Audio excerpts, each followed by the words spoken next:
Hey there, y'all, and welcome to today's Daily Down and Dirty. My name is Fairlight. Welcome to Airy Fairy Tarot.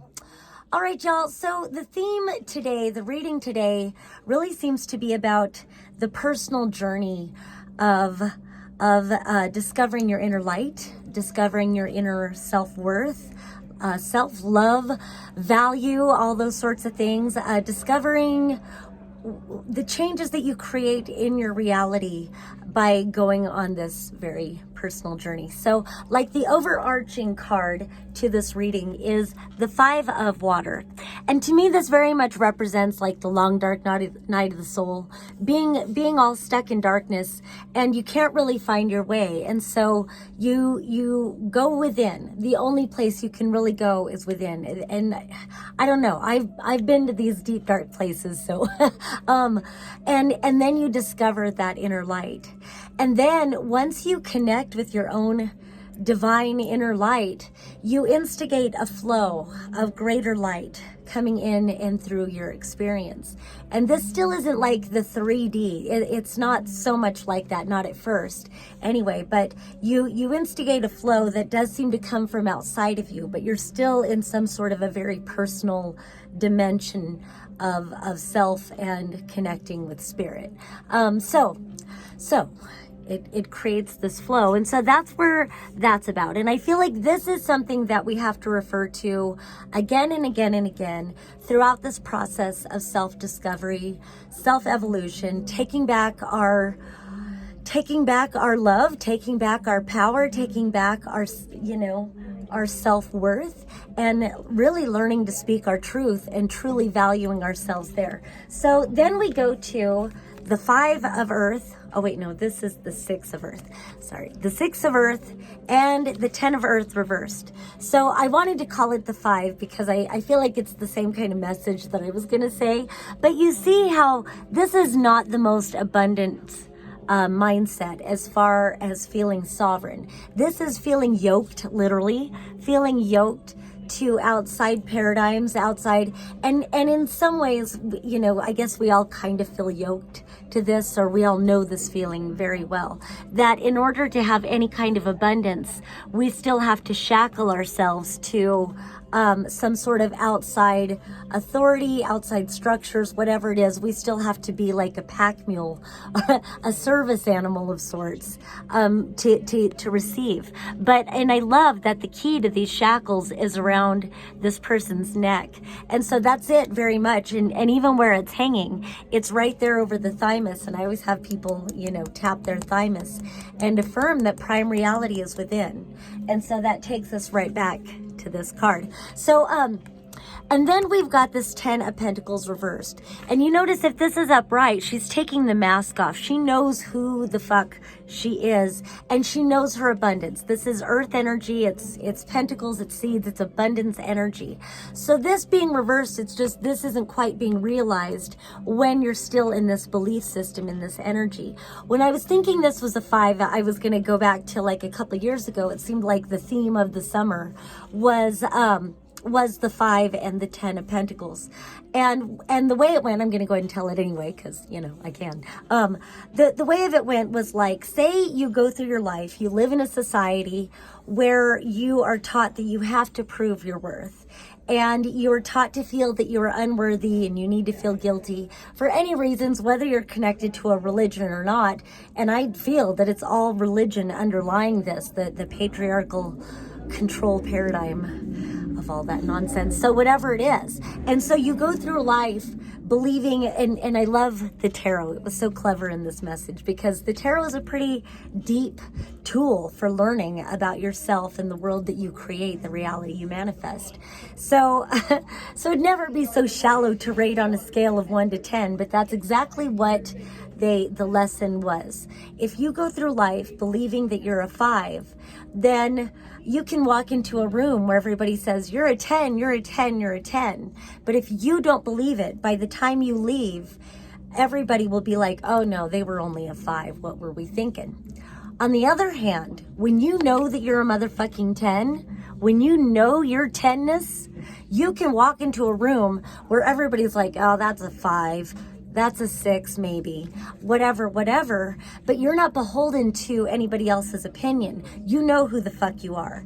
And so by the time you leave, everybody will be like, oh, that was a 10. And then I always like to add, matter of fact, you're an 11. No, you're a 12. No, you're a 13, because that's the number of the goddess, and that is who you are, regardless of gender. So that's just part of that. We want to turn this one around, or just get rid of it entirely, and have this one up and take our masks off and get and stand in our authenticity. So then we come right to this card, which is the 4 of water. And then we have the 9 of earth. So I seem to get this card a lot lately. I think we're really learning to recognize the facades, the mask. Even here, she's taking off the mask. The facades that we adorn ourselves with so that we can, you know, receive the approval of others. And so in this, you see that he's looking into this mirror, but only one eye is clear to see himself with. This other eye is blinded, and we'll come back to that. But then there's this eye on the back of the mirror. And that eye in the back of the mirror represents looking in the mirror to see what others think of you. Looking in the mirror and being like, do I look like, you know, is this, that, the other thing? And really trying to present yourself in a way that others will approve of. And, you know, I think it's pack animal, you know, herd mentality and whatever. And we all have a little bit of that. But it's really important for us to move into sovereignty now, because we're allowing outside, you know, paradigms. We've been allowing outside paradigms to dictate who we should be instead of discovering who we are. And it really feels like we are on that journey to self-discovery. So what I love about this is that his third eye is being illuminated. He's getting a greater vision. He's gaining greater understanding into who he truly is. And so this is kind of blinding his eye to the opinions of outside forces. And it's like cracking him open, if you can see that. It's like cracking his face. It's cracking him open so that he can more, it's kind of like the tower and the star card together, where once the illusions of the tower falls, the star is in her nakedness, and that represents her transparency. She has nothing to hide. All she has is the light of her truth and of her true self. And then we have this 9 of earth, and normally that correlates to like the 9 of pentacles, which is all about independence and abundance and being self-made. You know, it shows a woman normally in an abundant garden, and it's that she picked out that plot of land. She made sure the soil was fertile. She planted those seeds with intention. She knew exactly what she wanted to plant in her garden, and she nourished it into fruition. And that's what you've got to do with yourself. This isn't quite the same energy, but it kind of is. And I love that it's that then she's making an offer, and she's got her third eye wide open. So much symbolism in these cards. But what I like about this is it kind of reminds me of like cups energy, where, you know, you've got to have your cup filled. And once you allow yourself to be filled, then you've got so much more to share with others. And so this is such an abundance that you've got some to share with others. But there's something about always holding, you know, enough back for yourself so that you're always provided for. Then we move to the 8 of air reversed and the 2 of water upright. So this is like the 2 of cups. This is soulmate energy, and this is definitely an 8 of swords type of energy.